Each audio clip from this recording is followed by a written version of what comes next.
Brassinca desenvolveu o Coupé esportivo 4200 GT. Foi desenhado por um espanhol radicado no Brasil, Rigoberto Soler Gisberti, e um grande conhecedor de mecânica, Ângelo Mário Gonçalves. O rápido Brassinca com mecânica Chevrolet e carroceria em metal, teve vida curta e baixa produção. Causou sensação e entrou para a história. Todos os esportivos fabricados no Brasil na década de 60, só eram diferentes pelo estilo esportivo em comparação aos carros normais, já o Brassinca realmente andava rápido, pois tinha sob seu capô um motorzão Chevrolet 6 cilindros de 4.200 cm3 e chegava a 200 km por hora, raro na década de 60. Surgia o Brassinca 4200 GT, depois rebatizado de Uirapuru. Sua carroceria feita de aço, que ao contrário da maioria dos esportivos brasileiros da época tinham carroceria em fibra de vidro. Sua aerodinâmica foi testada num túnel de vento aeronáutico, coisa inédita até então, para pequeno fabricante. Isso significava um avanço na época. Apresentado no Salão do Automóvel de 1964, o carro tornou-se imediatamente a grande atração do evento, atraindo olhares curiosos de todo o público presente, e claro de toda a mídia especializada. Todo o projeto foi desenvolvido pela Brassinca, para mostrar a capacidade técnica da empresa que na época fornecia peças estampadas para boa parte das montadoras instaladas por aqui. Um carro esportivo projetado e construído pela empresa, seria uma boa estratégia de marketing. A produção em pequena série, sob encomenda, começava em março de 1965. Era um carro para poucos, devido ao seu alto preço. Montado na dianteira do chassi, um motor Chevrolet de 6 cilindros, mais suspensão, freios e muitos outros componentes mecânicos da linha GMB, que na época ainda não produzia carros no Brasil, só caminhões e picapes. Seu primeiro carro montado aqui veio em 1968, o Opala. Seu desenho era marcante e se destacava tanto quanto a sua potência, era o desenho de uma carroceria moderna e elegante. Com a cabine recuada e o longo capô de linhas retas, onde alojava seu grande motor. A frente baixa e agressiva exibia dois faróis redondos que destoavam um pouco do conjunto. Abaixo, as luzes de direção envolventes nos extremos da carroceria, a grade de ar com frisos horizontais cromados, além de uma tomada de ar saliente no centro do capô. As portas exibiam um formato inovador, avançando alguns centímetros sobre o teto do carro, o que facilitava o acesso, evitando bater a cabeça, devido à baixa altura do carro, embora nos dias de chuva, podia pingar água na cabeça dos ocupantes. Atrás das rodas dianteiras vinham saídas de ar, aplicadas a um rebaixo que tinha continuidade como um vinco por toda a lateral do veículo. Na traseira a grande área envidraçada envolvente era o destaque em formato fastback, e com pequenas lanternas envolventes que avançavam pela lateral, e abaixo do vidro traseiro uma mínima tampa do pequeno porta-malas, já que o estepe ocupava boa parte dele, normal para um esportivo.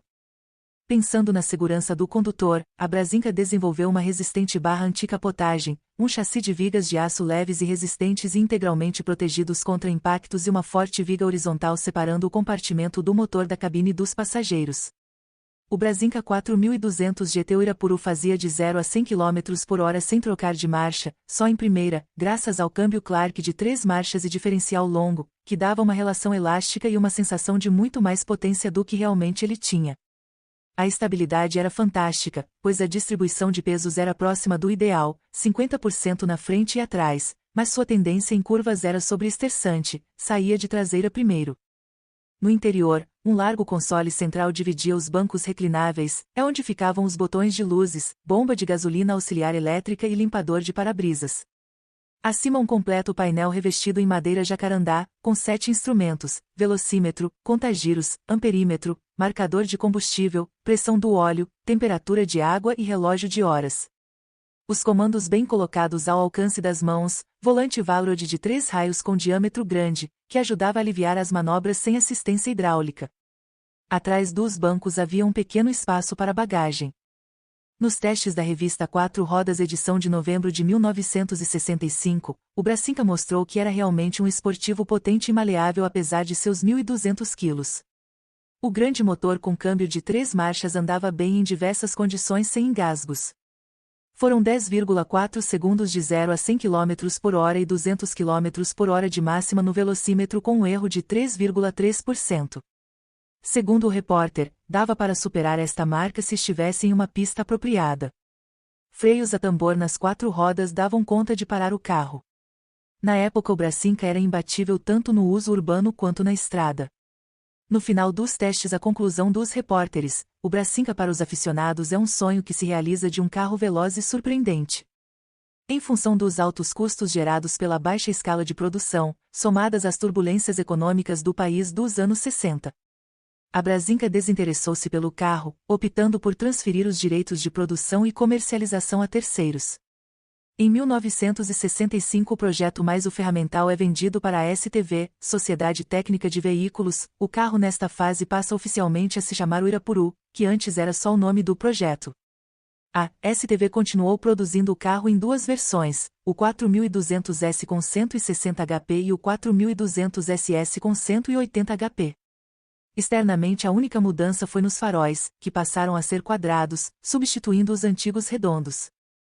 No Quito Salão do Automóvel em novembro de 1966, a STV apresenta seu tradicional coupé e um conversível, agora com faróis retangulares mais coerentes ao desenho frontal. Ganhou também um novo escapamento com saída única, melhorando o nível de ruído. Painel e maçanetas foram redesenhados. Rádio passou a ser equipamento de série. Em maio de 1966, já na STV, Soler decidiu criar uma equipe de competição para ajudar a divulgar o carro. Uma versão mais potente, a 4200 GTS, foi desenvolvida exclusivamente para a pista.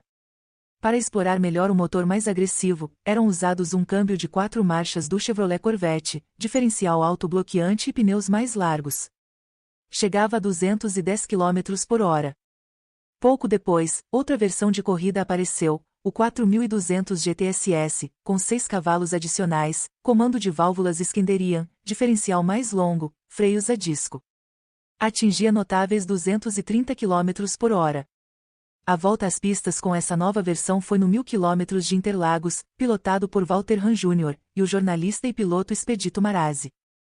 Ram foi campeão paulista nas categorias Sport, Gran Turismo e Protótipo. Com todos esses resultados, o esportivo se tornou muito famoso e cobiçado, tornando-se quase uma lenda.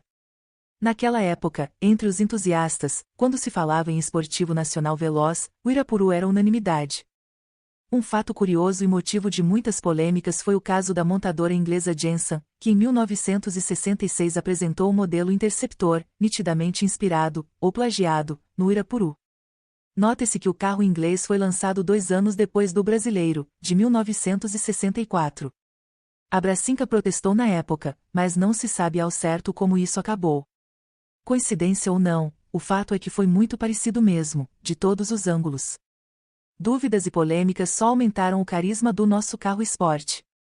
Com todas essas qualidades, era o carro mais caro de sua época, chegando a cerca de 16 milhões de cruzeiros, em 1964, contra 5 milhões do Fusca, superando por exemplo o Simca Rally que custava 11 milhões.